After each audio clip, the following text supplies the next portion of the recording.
Bell दबाएं ताकि कोई खबर रह न जाए। बिस्मिल्लाहिर्रहमानिर्रहीम।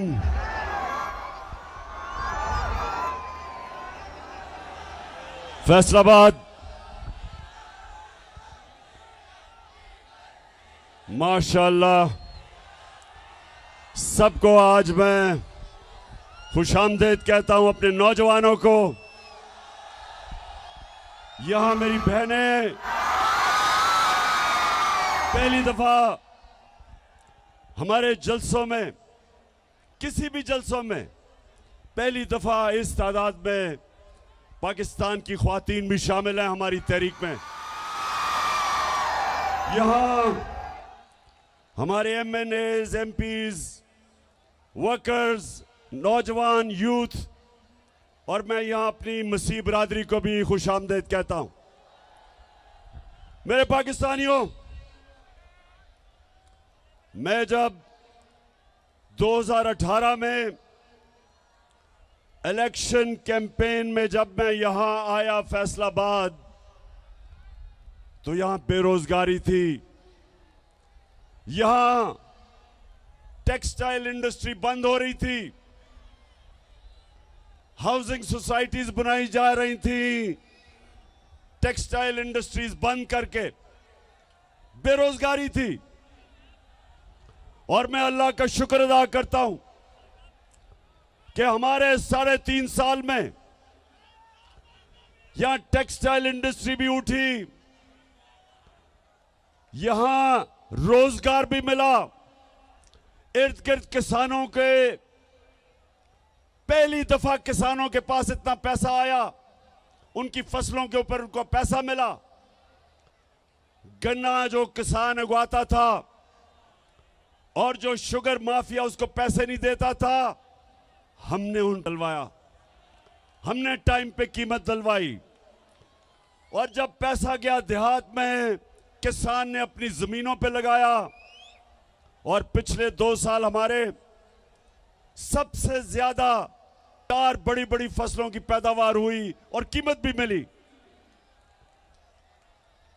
आज जब मैं फैसलाबाद, यहां पहले मैंने जलसा किया 2 महीने पहले, अब मैं फिर यहां हूं आपके पास। कभी भी सियासी जलसे 3-4 साल के बाद एक शहर में होते थे, उससे पहले नहीं होते थे। ये पहली दफा है कि 2 महीने में फिर जलसा कर रहा हूं, और माशाअल्लाह इस तादाद में अवाम आई है जलसे पे। लेकिन मुझे अफसोस से कहना पड़ता है कि फैसलाबाद में इंडस्ट्री बंद हो रही है, पावर लूम वाले मेहनत कश वो बंद हो रहे हैं, जो शटल लूम वो भी बंद हो रही हैं, जो एक्सपोर्ट करते हैं। बेरोजगारी बढ़ रही है, और उसके अलावा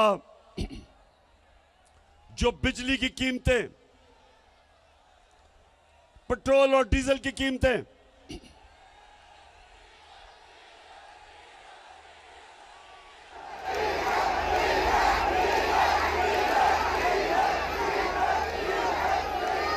चार महीने के अंदर ये जो इंपोर्टेड हुकूमत,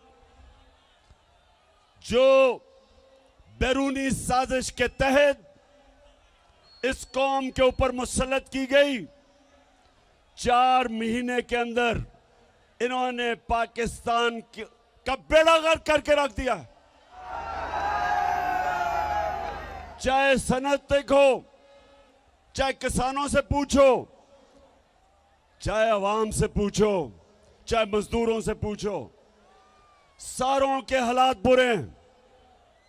क्योंकि जो इंपोर्टेड हुकूमत थी वो सिर्फ एक मकसद के लिए आए थे, अपने करप्शन के केस बंद करने के लिए। तो मैं उसके ऊपर बाद में आऊंगा। मैं पहले जो पाकिस्तान में सैलाब आया हुआ है, अल्लाह ने हमें बड़े इम्तिहान में डाला हुआ है। 3 चीजें हमने करनी है आगे से कि अगर इस मुल्क में सैलाब आए तो वो इतनी तबाही ना मचाए। नंबर 1, हमें डैम्स बनानी पड़ेंगी। मैं फख्र से कहता हूं कि 50 साल के बाद हमारी हुकूमत थी जिसने 10 डैमें बनाई, जिसमें 3 बड़ी डैम्स थी 50 साल के बाद। और हमने अभी और डैम्स की फिजिबिलिटीज बनाई हुई थी, और अगर 3-4 साल और मिल जाए हमें तो कभी भी इस तरह की तबाही, फ्लड्स नहीं मचाएंगे आने वाले वक्त में इंशाअल्लाह। तो सबसे पहले डैम्स बनानी है।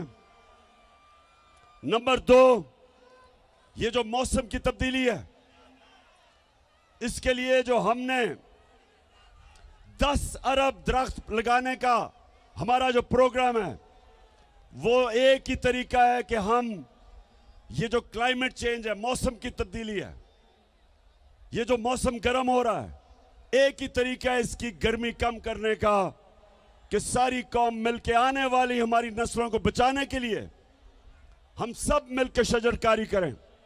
और इंशाअल्लाह वो हमारा दूसरा प्लान है। अभी मैं आपको फैसलाबाद अभी बड़ी अच्छी अच्छी वीडियोस भी दिखाने लगा हूं।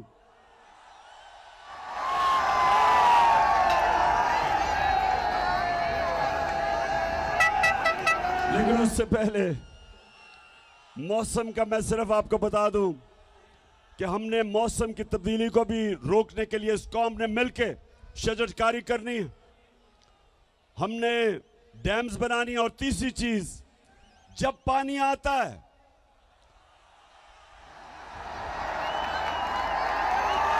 बारिश आता है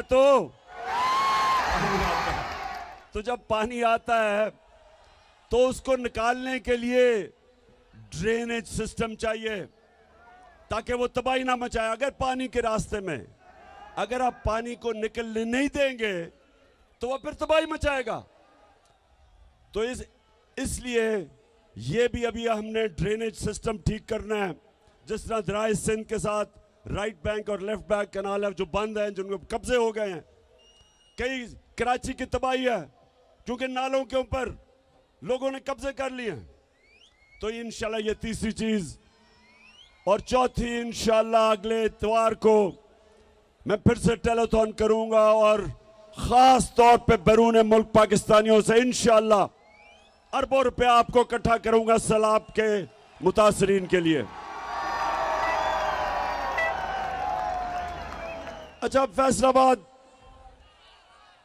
फैसलाबाद थोड़ी सी जरा संजीदा बातें देखें।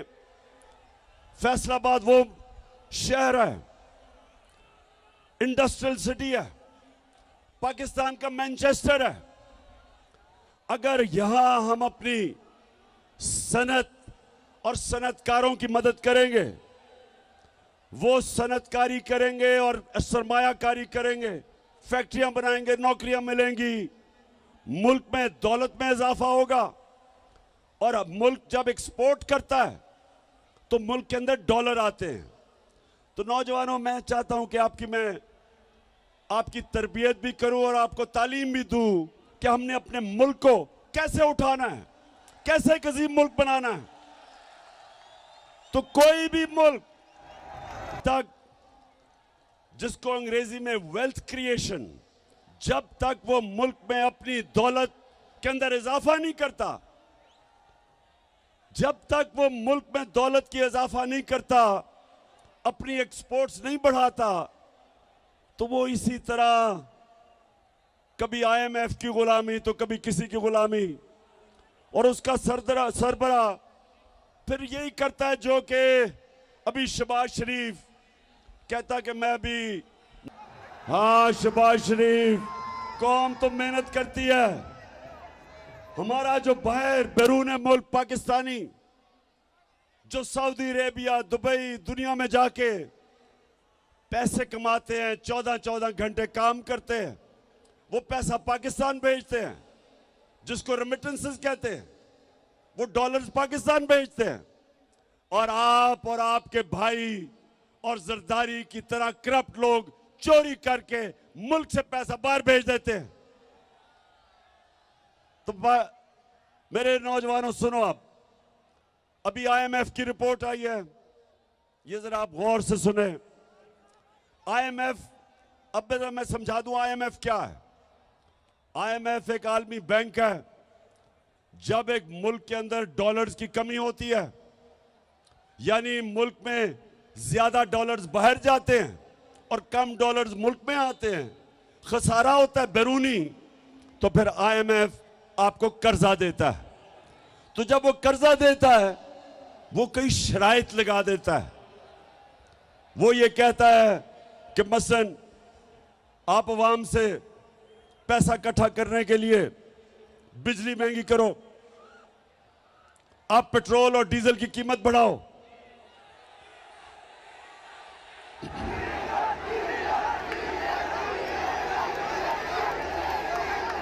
वो जोर लगाता है, वो कहता है कि जब तक खसारा खत्म नहीं होता तो तुम कीमतें बढ़ाओ।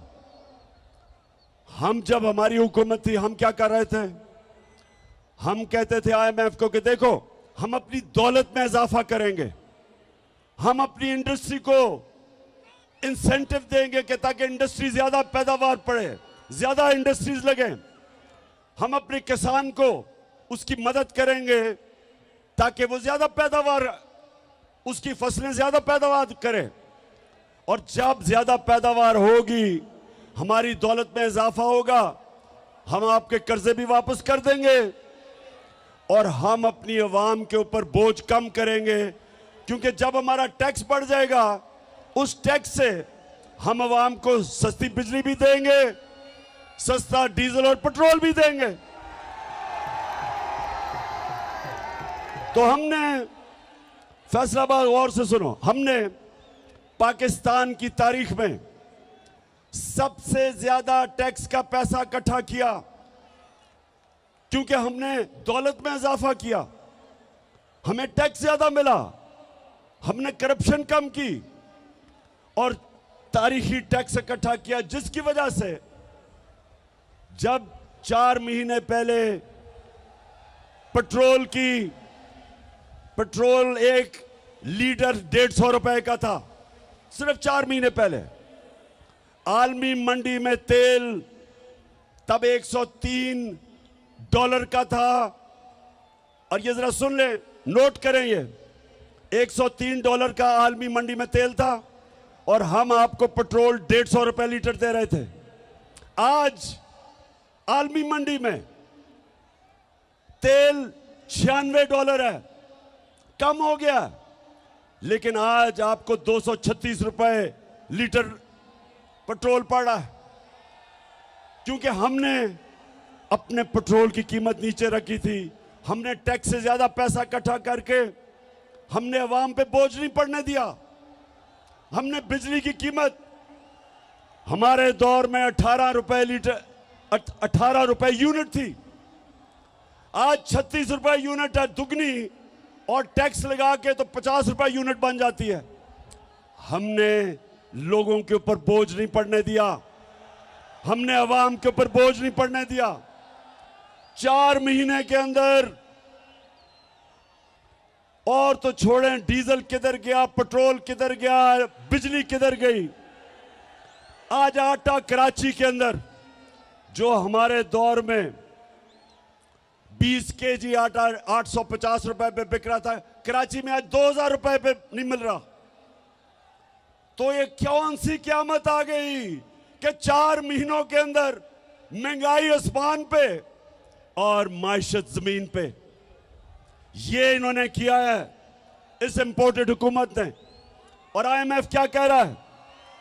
आईएमएफ कह रहा है आगे भी हालात बुरे हैं। आईएमएफ ये कह रहा है कि आने वाले दिनों में अभी बिजली और महंगी होगी, करनी पड़ेगी पाकिस्तान को बिजली और महंगी। वो ये कह रहे हैं कि ये हुकूमत कमजोर तरीन हुकूमत है, यहां पॉलिटिकल स्टेबिलिटी नहीं, यहां सियासी इस्तेकाम नहीं। इसका मतलब कि सरमायाकारी नहीं होगी, इसका मतलब दौलत में इजाफा नहीं होगा, इसका मतलब हमारी मैशत सुकड़ती जाएगी। इसका मतलब बेरोजगारी बढ़ेगी, इसका मतलब फैक्ट्रियां बंद होगी, इसका मतलब कीमतें ऊपर जाएंगी, कीमतें ऊपर जाएंगी और बेरोजगारी बढ़ेगी। ये आईएमएफ ने रिपोर्ट दी है। तो मैं आज सवाल पूछता हूं कि सब जिन्होंने साजिश करके इन चोरों को हमारे ऊपर मुसल्लत किया था, आज कौम को जवाब दें कि तुमने किया क्या? गद्दारी की है कौम से।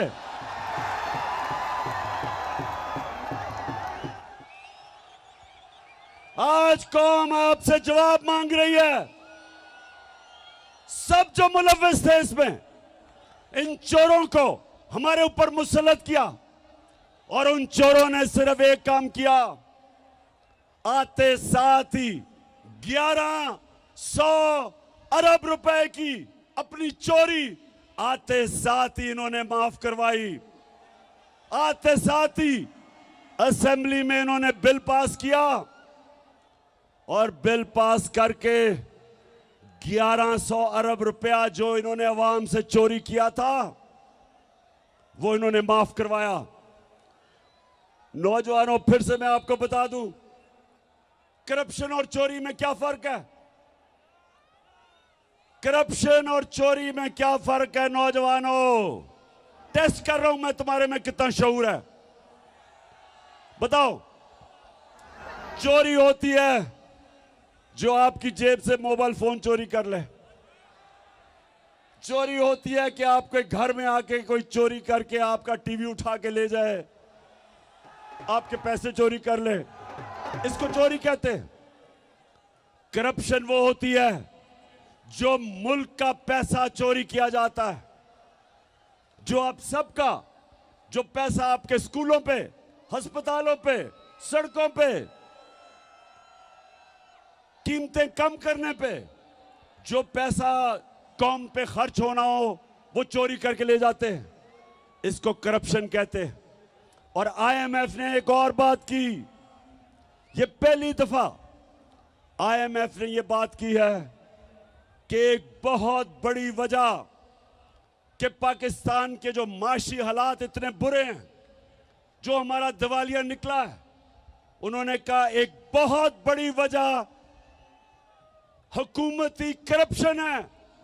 ये पहली दफा आईएमएफ ने कहा है।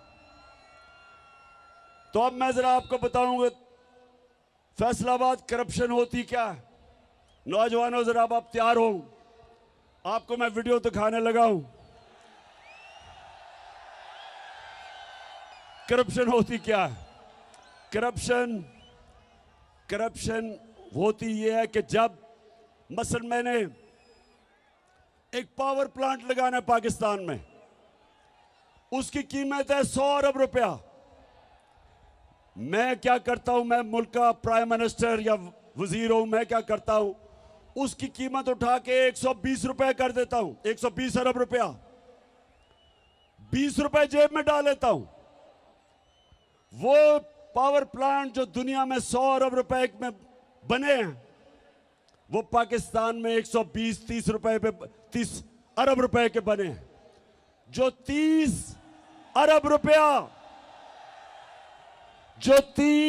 रुपया जो ऊपर जो कीमत बढ़ा के करते हैं, वो अवाम को कीमत अदा करनी पड़ती है महंगी बिजली से। और वो क्योंकि 30 अरब रुपया मुल्क में नहीं छुप सकता, क्योंकि वो बैंकों में डालेंगे, लोग पूछेंगे, तो वो मुल्क से बाहर भेजते हैं, वो चोरी करके बाहर भेजते हैं। तो अब मैं आपको बताऊं कि जो हमारे साहिब इख्तियार जो 30 साल से इस मुल्क में चोरी कर रहे हैं, 2 खानदान, शरीफ खानदान और जरदारी खानदान, मैं जरा आपको खुद देखेंगे कि ये चोरी करते कैसे हैं और पकड़ी कैसे जाती है। अच्छा, ये आज से 10 साल पहले मैंने इनसे सवाल पूछा, शरीफों से, कि ये आपके पास लंदन में महंगी तरीन जगह, लंदन यूरोप की सबसे महंगी तरीन शहर है, उस शहर की सबसे महंगी तरीन जगह मेफेयर में मैं इनसे पूछता हूं तुमने किधर से ये पैसा आया, तो ये जरा अब मरियम बीबी का सुने। सुन लिया? नहीं सुन लिया? ये मरियम को नहीं पता था कि एक हदीस है कि शैतान आपके गुनाह दुनिया में नशर कर देता है, कि आप जितना मर्जी गुनाह छुपाना चाहें शैतान दुनिया में नशर कर देता है। तो उनको नहीं पता था आज से 9 साल पहले कि एक इंटरनेशनल इंकशाफ हो जाएगा जिधर उनकी मेफेयर की अरबों रुपए की प्रॉपर्टी के ऊपर भी इंकशाफ होगा कि ये इनकी है। ये कहती है ना मेरी नहीं है। अब ये सुने, इंकशाफ हो गया, वो कह रही थी कि मेरी प्रॉपर्टी नहीं। अब ये उनके भाई साहब, जब इंकशाफ हो गया तो 2016 में वो क्या कहते हैं, ये सुने। अब समझ गए, ये समझ गए कि करप्शन क्या होती है।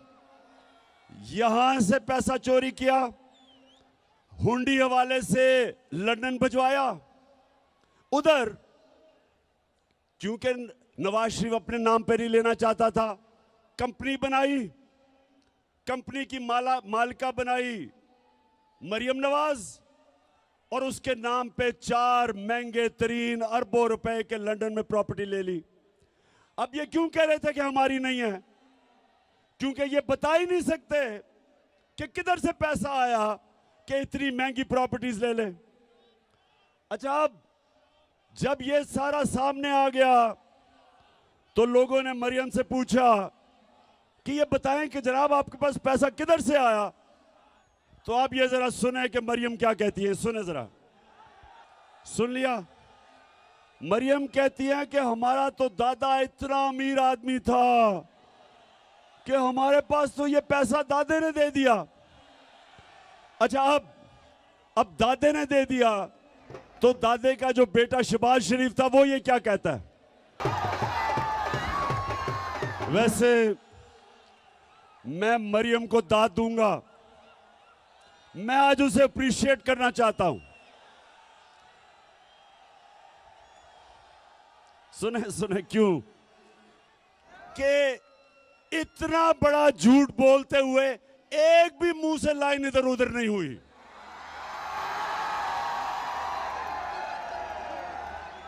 यानी झूठों का बादशाह बना, इतने सीधे मुंह से मेरा तो दादा बड़ा अमीर आदमी था।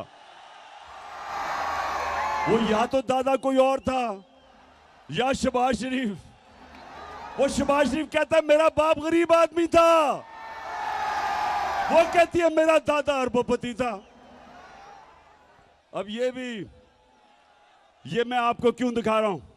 ये इसलिए दिखा रहा हूं मेरी कौम आप समझ जाओ कि 30 साल से आपके मुल्क को लूटा जा रहा है फ्रॉडिया। अच्छा, अब दूसरी तरफ आ जाओ, आसिफ जरदारी। अब आसिफ जरदारी मुल्क की सबसे बड़ी बीमारी, हम सब जानते हैं।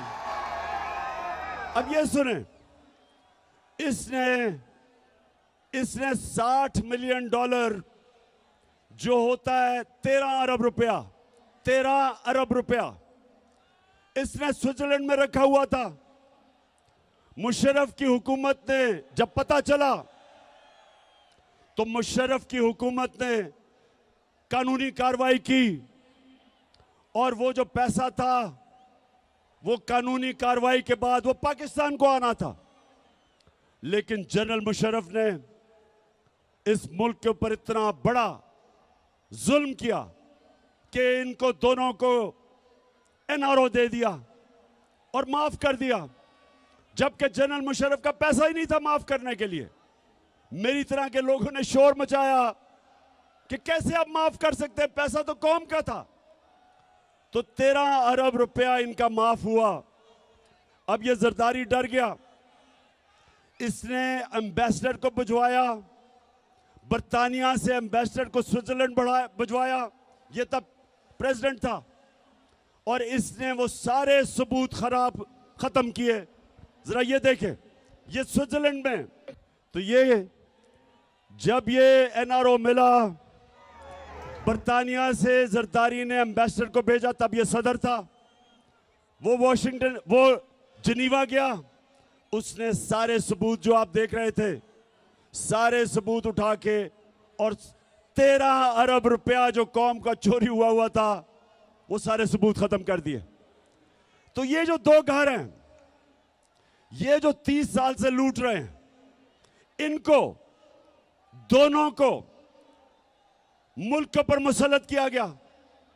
और ये जो दो घर हैं, ये पाकिस्तानियों गौर से सुन लें, ये 20 साल एक दूसरे को चोर कहते रहे।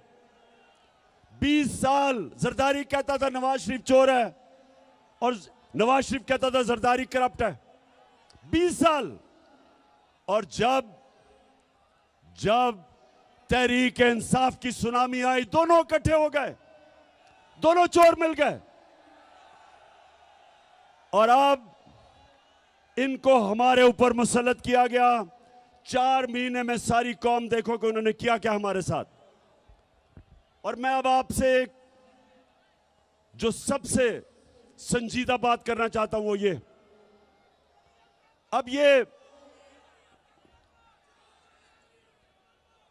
अब ये मुल्क को संभाल नहीं सक रहे, मुल्क के हालात बिगड़ते जा रहे हैं। IMF ने भी कह दिया है कि जब तक पाकिस्तान में सियासी इस्तेकाम नहीं होगा, मुल्क के हालात बिगड़ते जाएंगे, माशरत नीचे जाती रहेगी, बेरोजगारी बढ़ती जाएगी, महंगाई बढ़ती जाएगी, और पाकिस्तान में इंतशार का डर है, ये IMF कह रहा है। तो सवाल ये होता है कि ये दोनों क्यों इलेक्शंस करवाने से डरते हैं? क्योंकि सिर्फ इलेक्शन की वजह से मुल्क में इस्तेकाम आएगा सियासी। तो ये क्यों डरते हैं इलेक्शन से? ये डरते आपकी वजह से हैं। इनको पता है कि जब इलेक्शन हुआ, इनका नाम और निशान मिट जाएगा। तो ये सुने गौर से, दोनों का पैसा बाहर पड़ा है।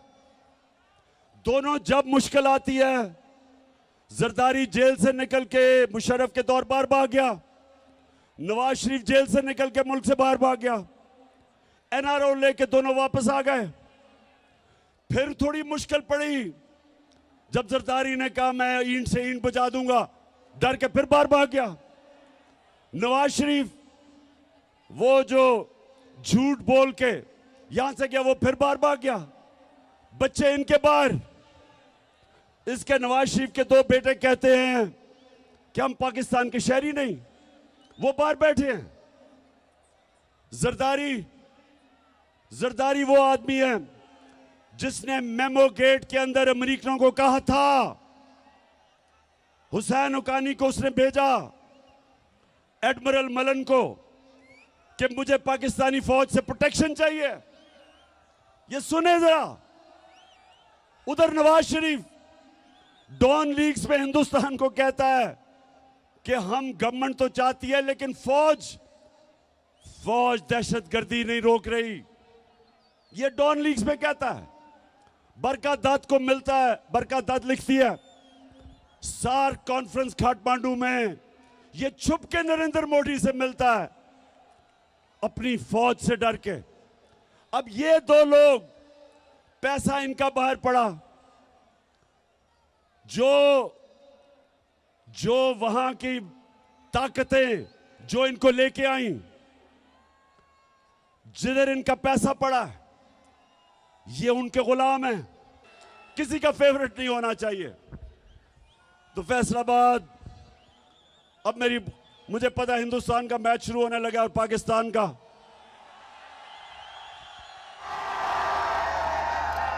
इसी स्टेडियम में हिंदुस्तान के खिलाफ अल्लाह ने मुझे बड़ी कामयाबी दी थी। आज भी हम सोचते हैं कि हमारी इंशाल्लाह टीम अच्छी करेगी।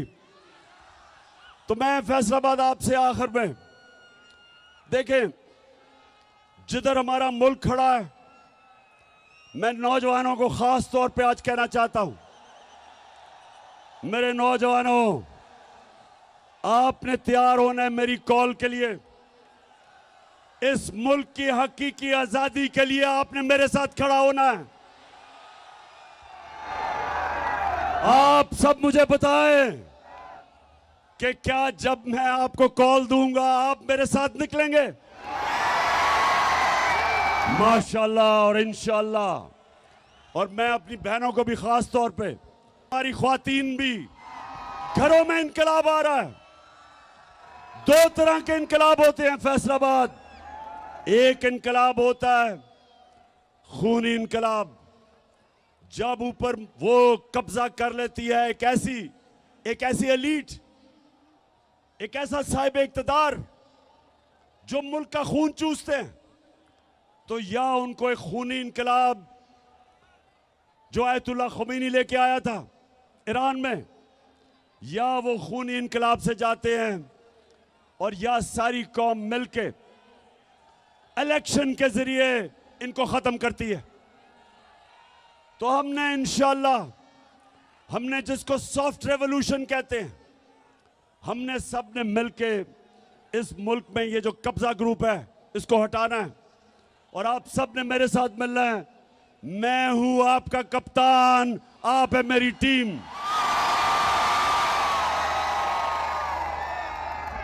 और फैसलाबाद इलेक्शन भी आ रहा है, यहां एक इलेक्शन भी है, आपको पता है लोटों का। इस फैसलाबाद में भी एक दो लोटे निकले हैं।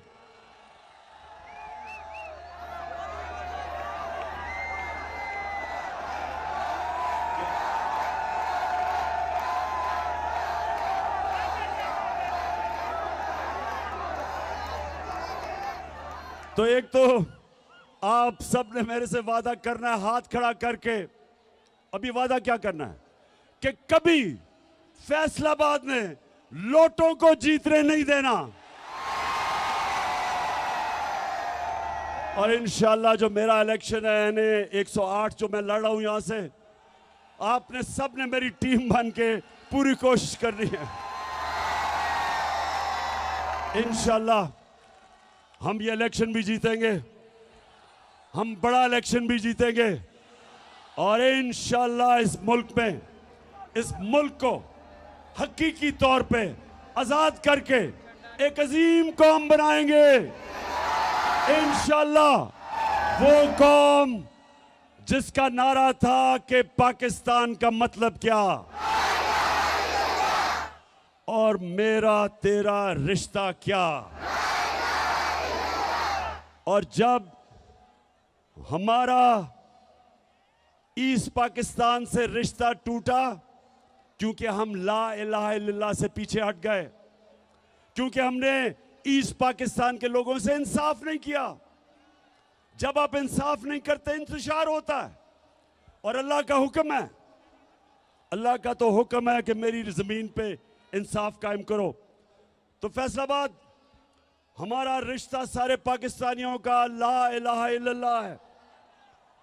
और हमारा अल्लाह से वादा है ला इलाहा इल्लल्लाह के हम सिवाय अल्लाह किसी के सामने नहीं झुकते। ना अमेरिकनों के सामने झुकते हैं, ना पैसे के सामने झुकते हैं, ना खौफ के बुत के सामने झुकते हैं, ना लालच के सामने झुकते हैं। हम एक खुददार कौम है, हम एक गैरतमंद कौम है। और इंशाअल्लाह हम एक दिन आएगा कि सारी दुनिया में हमारे हरे पासपोर्ट की इज्जत होगी। पाकिस्तान जिंदाबाद।